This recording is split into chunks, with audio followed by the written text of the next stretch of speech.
This is going to be an extremely busy month. I have to watch 104 soccer games, follow the pregame, the postgame, yell useless opinions at the TV. It's a lot. So I knew that when it comes to screening for colon cancer, the choice was clear. The Cologuard Plus test. It can be used at home and can only take 15 minutes, so I can do it during halftime and not miss any action.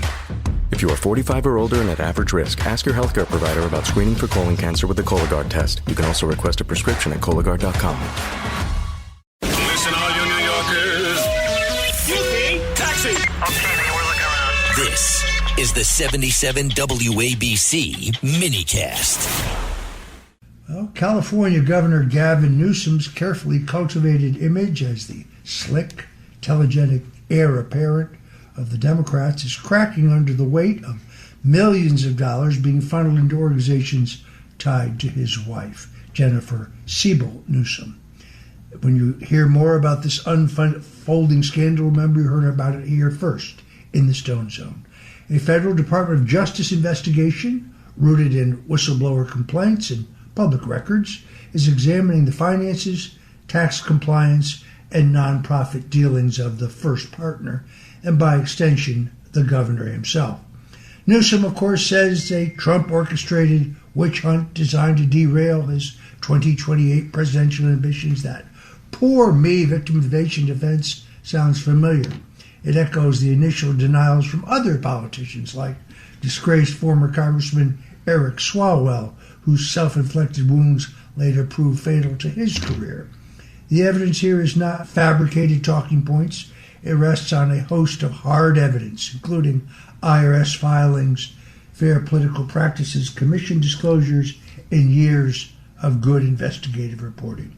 Newsom has been running a classic influence loop scam that's operated in plain sight. Under California's well-known behested payments system, elected officials can solicit unlimited donations from corporations, interest groups, and regulated entities to their favored nonprofits.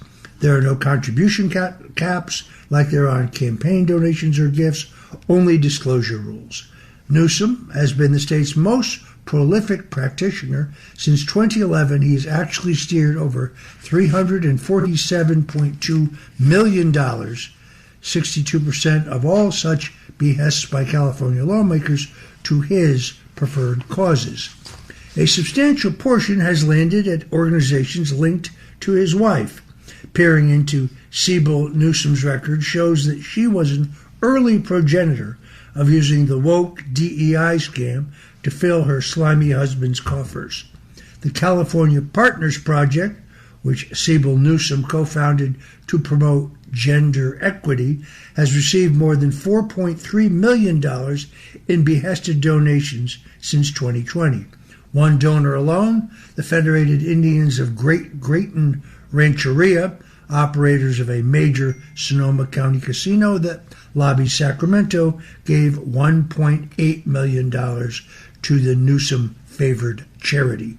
Even more revealing is that the Representation Project, the 501c3 nonprofit founded by Newsom's wife in 2011 to combat gender stereotypes through documentaries and advocacy.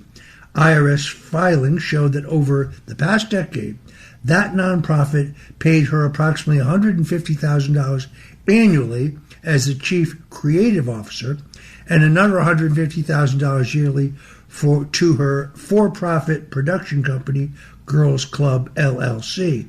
That was for the licensing rights to her film Misrepresentation and Mask You Live In. Combined, therefore, she and her LLC have pulled in more than $3.7 million, all at the behest of her husband, the governor.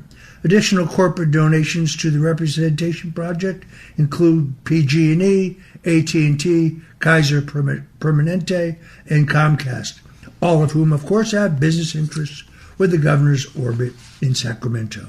A 2021 Sacramento Bee investigation already flagged over $800,000 in such donations, which are a thinly veiled pay-for-play scheme. This is not abstract nonprofit chicanery. This is a direct pipeline State power and donor access leads to behested money to family-controlled nonprofits, which results in salaries, licensing fees, and production revenues to the governor's spouse and to her company. Siebel Newsom's annual earnings from these arrangements have hovered around $300,000, contributing a family lifestyle that includes multi-million-dollar homes and other assets. The Representation Project's own filings show executive compensation consuming a striking share of revenue in some years, precisely the kind of private inurement and self-dealing that the IRS rules and basic nonprofit governance are supposed to prevent. Newsom's complaints that this is purely political theater ignore the lengthy paper trail. The Department of Justice probe, which includes IRS involvement and has expanded from an initial focus on Siebel Newsom's taxes and finances, originated from whistleblower complaints to the U.S. Attorney's Office in Sacramento during Joe Biden's presidency and well before the recent public escalation. Agents have interviewed former employees and associates and issued subpoenas for their records. These are standard steps in examining a potential tax crime or a nonprofit compliance violation, not the hallmarks of a hastily manufactured political hit job. California's own Fair Campaign Practices Commission already fined Newsom's operation multiple times for $13,000 and $31,500 respectively for late or incomplete behested payment disclosures. The pattern of chief executives using nonprofits to shift around illicit money extends far beyond Sacramento, of course. In Florida, a grand jury and legislative scrutiny examined how $10 million from a Medicaid overbilling settlement with a company called Centene was directed to the Hope Foundation, which was the charitable arm of an initiative launched by First Lady Casey DeSantis. Those funds were diverted from state coffers and used by a political fund by DeSantis' then chief of staff, who's now the state attorney general. That episode damaged reputations. It actually stopped Casey DeSantis' gubernatorial ambitions to follow her husband, stopped them cold, and underscored how first spouses nonprofits can become vehicles for corrupt money transfers. Across administrations and in both parties, the public is awakening to these arrangements as settlement slush funds. Grant-making, opacity, and family foundation pipelines face increasing congressional and, for God's sakes, yes, media scrutiny. Newsom was never a credible national contender anyway. His record, an explosion of homelessness, business exodus, energy unreliability, failed economic policy, and soft-on-crime policies have delivered measurable decline, which I believe already disqualifies him in the eyes of most Americans outside of the coastal bubbles. This family enrichment scandal, however, simply accelerates the inevitable.